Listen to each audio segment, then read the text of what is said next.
Hey guys, Spud here, and today's video is all about how to employ JDAMs in the F-15E Strike Eagle in the simplest way possible. I know when you first open up the manual that it can seem rather daunting and extremely complex to employ JDAMs in the F-15E, and today's video is all about showing you guys how fast and simple it can actually be. So let's hop in the cockpit and get started.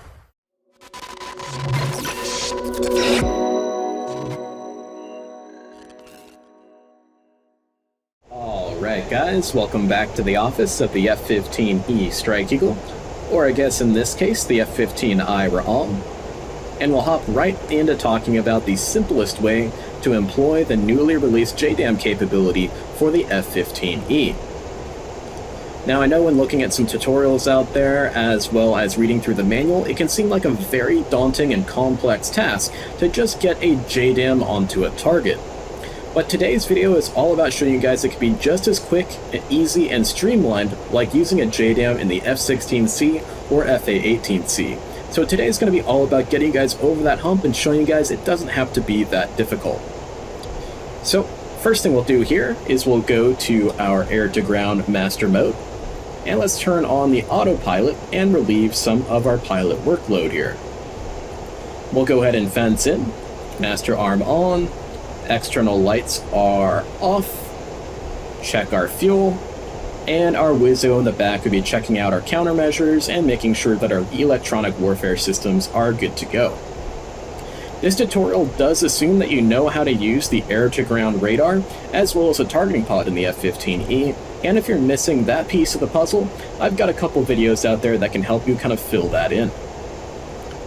So let's go ahead and start off by making a radar map of our target area down there. We do have a really nice target area at Damascus International Airport. We're going to make two passes on the target today. The first pass will be using radar designations to create missions for our JDAMs, and the second pass will expend the rest of our JDAMs using designations from our targeting pod. So we'll go ahead and create our map here.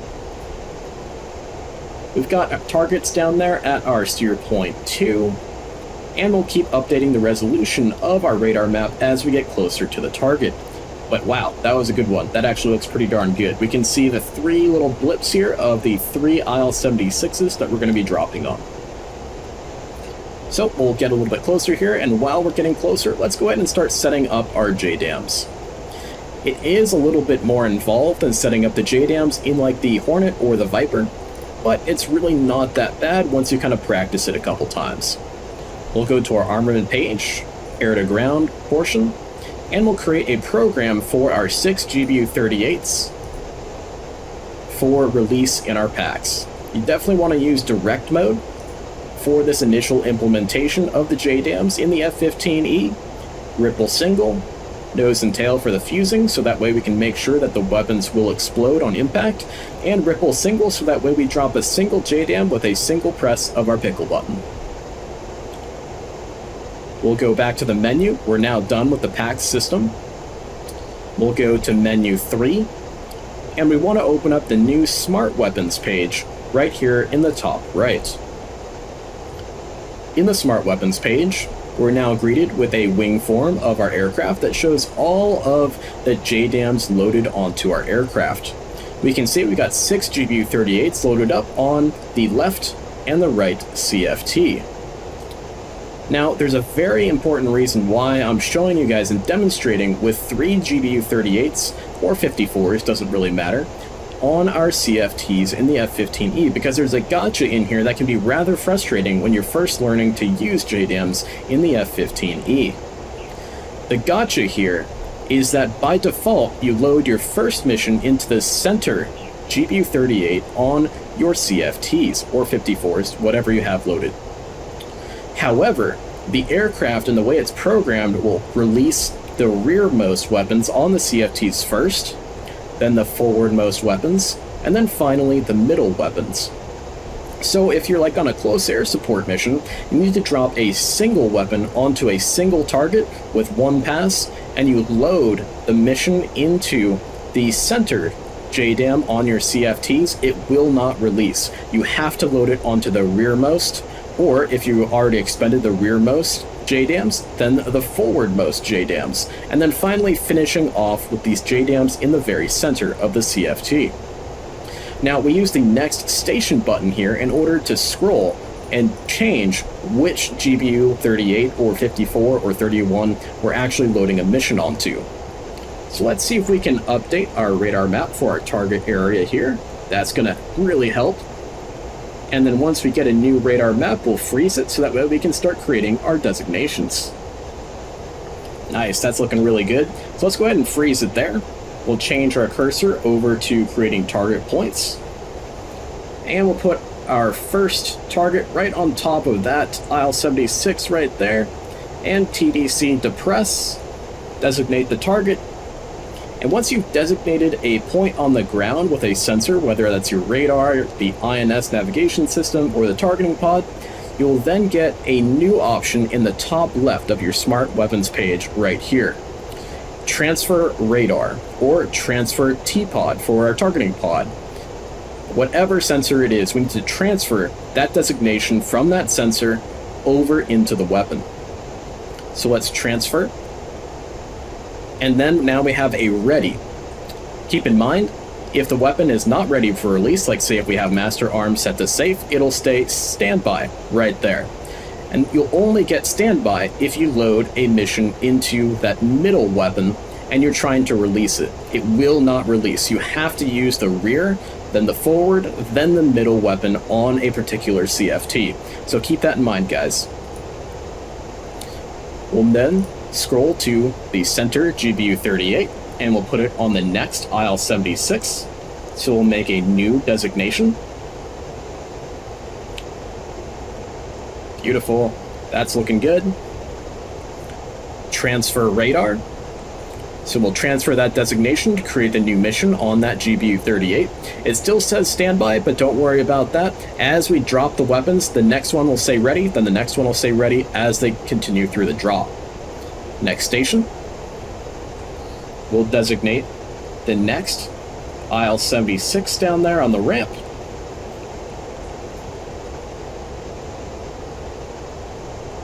Wait for the designation to finish.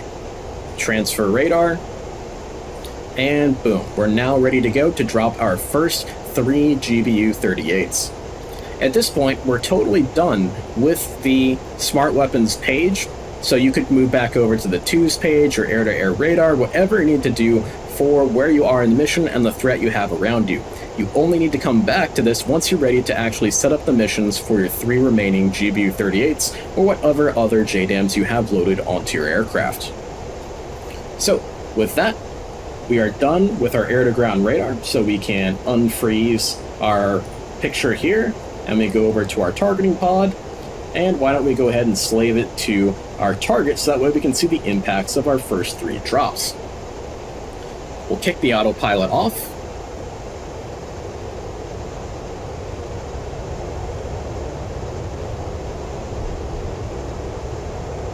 And we're greeted with some new symbology on our HUD. So why don't we go ahead and talk about this new symbology that we can see.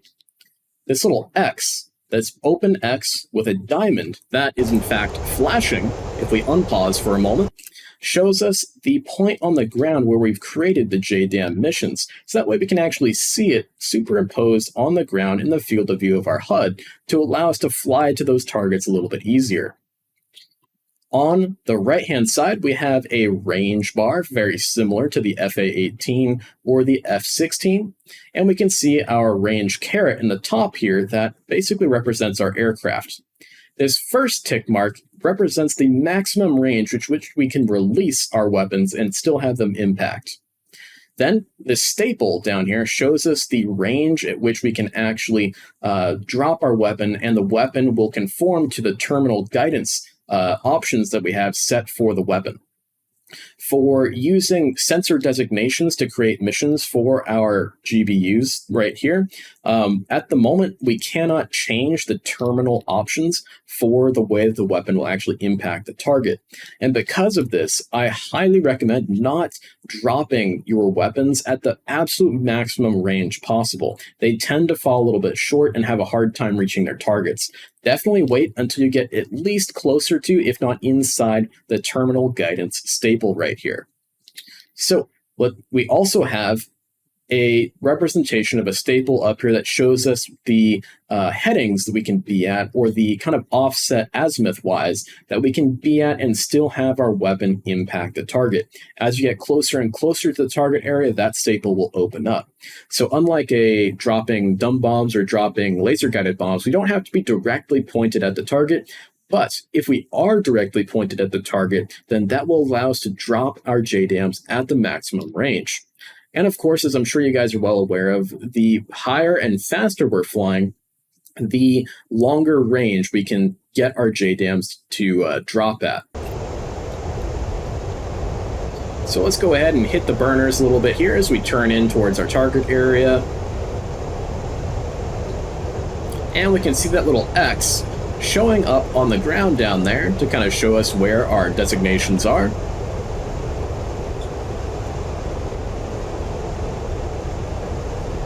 We can also see we have a timer counting down to the maximum range that we can drop our JDAMs.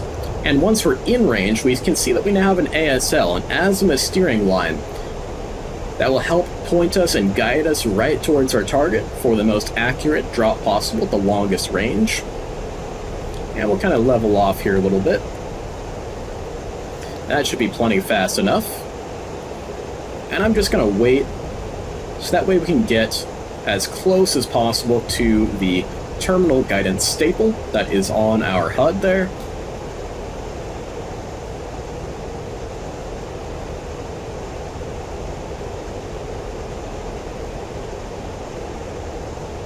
And we're pretty darn close, so why don't we go ahead and start releasing our weapons. 1, 2, 3. There they go.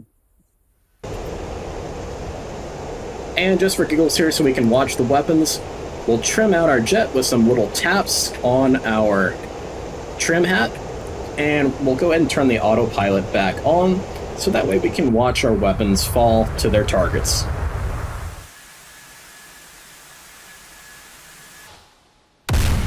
Boom, boom, and boom. Nice, right on target there. Those IL-76s are never flying again, I'll tell you that. Alright, back to the cockpit here. We're going to do the exact same thing, but with using our targeting pod as the method of acquiring targets. We'll take command of our targeting pod, and we can see we've got some MiGs down there on the ramp, so why don't we go ahead and designate some of these bad boys here.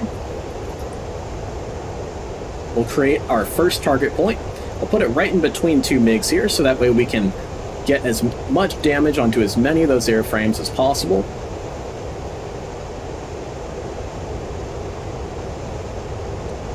And then we will step to the next station on our Smart Weapons page, and we can see Transfer TPOD now to transfer the designation from our targeting pod over and into our GBU-38 to create a mission for it. It's ready to go. Next station, we'll make another designation down the row of MiGs here. This is practically the entire inventory of Syrian MiGs on the ramp down here. So it looks like we caught them in a vulnerable spot. Transfer the next target over, and we can see our destroyed IL-76s, and we've got another row of MiGs over here, so why don't we go ahead and make a designation on this side. That'll be our third designation for our third JDAM. We'll step to our next station, transfer from the targeting pod, boom, and we're ready to rock and roll. Let's fly on in.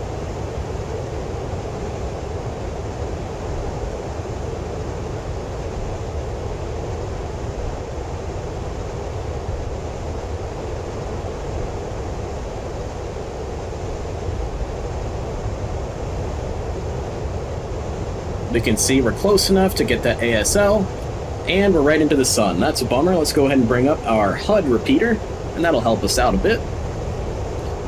Getting inside the terminal guidance staple, we're in range. We'll get ourselves in the ASL just to give our JDAMs the best possible chance. And 1, 2, 3. Weapons away.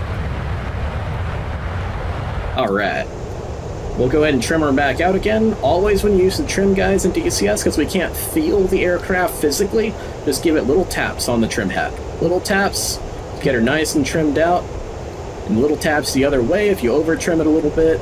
Good to go. Let's turn the autopilot back on.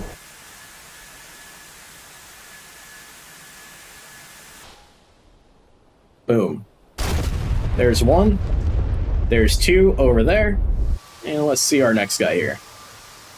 And boom.